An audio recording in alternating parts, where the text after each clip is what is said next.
Igbo ekene m unu.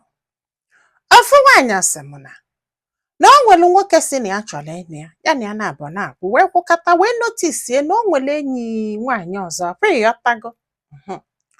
So mana ihe gbasasịrị anya bụ na enyi nwaanyị anụnwa o nwere na ya masikene na fa na-esi Ibonyi ma na fa esi Ibonyi because according to the guy na ọ si na promise ya marriage. Mana fa na-abụ nwee life insurance together. Wee sịkwa na nyanwa bụ nwoke chọrọ ịnụ nyanwa. Ya chọrọ ịnụ that girl. Na o nwere mgbe ya ji promise ya marriage.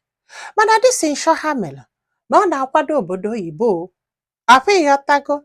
So ma ọ dị unu ka ọnya nọlụ chebe this guy na ọ ga-anụ ya. Maka na nke ya na-abụ nwere nsọ ji ezigbo ọlụ na-eme ọfụma. Ya na ya na-abụ na-akwụkwa o. Then ya na ya na-abụ na-akwụ ọ sị na ọnyanwa ka ya chọrọ ịnụ. Ịghọta kịta na enwere mgbe ya ji promise nke afọ marriage. Ọ dị unu kọdụ possible na mmadụ na-abụ yigide elu to the point of inwe nsọ together. O wee chọkwa na ọ ga-ahapụ nwaanyị afọ n'ụba nyanwa. Ọ sị m na nke bụ nọmba 1 ajụjụ a. Nọmba 2 wee bụrụ na o nwere nwoke ọzọkwa ya na ya esi Ibonyi o na-single father ka ọ bụ. Wee sị anya chọọ shop na obodo ọbụla dị ya mma ka ya mepeelie ka ọ na-elele nyanwa na-akwụ ya ụgwọ. Na ya laikere ya o mana ọ ka enwero ife jikọfa na-abụ. Ịghọta. So mana ya nọ Lagos ọ na-asị anya gbalata na East ka ọ bịa mee ihe anụnwa. Enyi nwaanyị wee na-asị anya natagodi ya eke ụkwụ na ọ ga-abụ onye alụteke akwụ ụgwọ na bili. Na ọ bụrụ onye gbalata ka aje bili bie. Ịghọtago ebe ọ sị na ọ ga na-akwụ ya ụgwọ. Na onye a bụ single father na ọ ka agwari okwu marriage o nọ mmadụ ka alụfọ nyanwa. Na ya mara ma onye hapụ nke nsọ nọnwa focus on this guy. Na ya chọkwa ịnụ the guy o due to single father ihe anụnwa na ya ka na echi eche.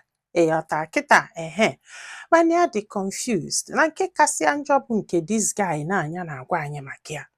Ịghọta na other guy ka ya love truly.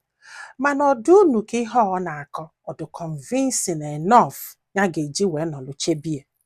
Ka onye just move on. Maka na ya amụrụ in fact na ya amụrụ na ọ na-agwa ya nọ na-promise kwa na-ayọghalị ya but still na ya amụrụ nya wesị ka ya wepụta ya. Kedu ife ilo? Kedu ife ọ dogo ka this lady mee na?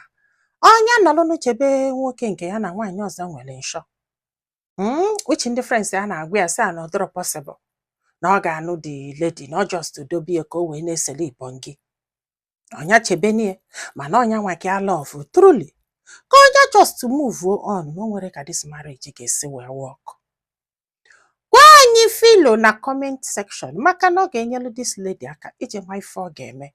Ma nyekwazalụ m aka tụso ozi a ka olu ndị ọzọ ntị ndị be anyị. Daalụnụ. Gọdị n'ụbọchị ọzọ.